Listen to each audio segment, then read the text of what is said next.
my success in getting into medical school and, accomplishing what I've always dreamt of, I can attribute to my mentors who were there to guide me along the way.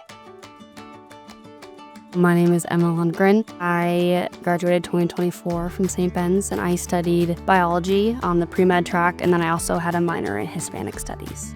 My sister, she was 2 years ahead of me at St. Ben's, and she was on the pre-med track. Thankfully for me, I could be like, hey, what classes should I take? And she totally guided me. She was the one who convinced me to flip to pre-med in the first place. The second person I would say would be Manny. He was my academic advisor. So I work with a variety of pre-health students, mostly with pre-med and pre-PA students.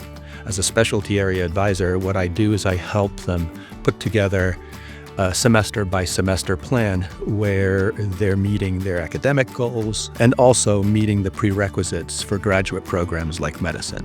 So what I try to do is I try to understand the student as a person and then figure out what their goals are. How are we going to address these?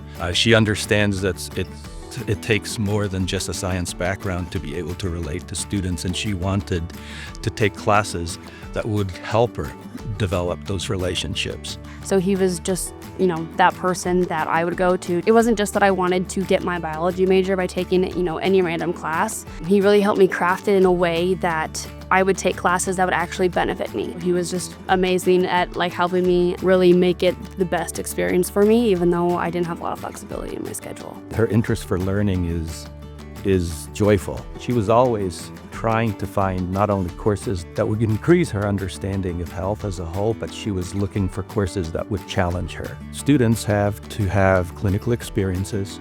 They need to have observation or shadowing experiences and a significant amount of volunteer work. And so I was kind of interested in how access to healthcare is affected by your socioeconomic status. I shadowed a good friend of mine. Her name is Dr. Kimberly Jaden. She was already working at the Free Hispanic Clinic. She took me there, and I ended up interpreting there once a month for a year and a half, 2 years. It just really touched me. It's a different thing to look at a statistic versus to talk to a person and hear their story. I try to come up with a structured mentorship and structure co-curricular opportunities that these students can engage in to basically address what is the other half of their graduate school application, which is their activities. So the balance is hard to find, and it's going to be different for every student. This is where the person-to-person advising that we do here is essential, and we find a way to package them the best way possible so the student will be successful. With Emma, it was seamless in the sense that she wasn't rushed in any way. She wasn't just going through that experience to go through it so she could get to medical school. No, she was living it. And that's why she was so successful.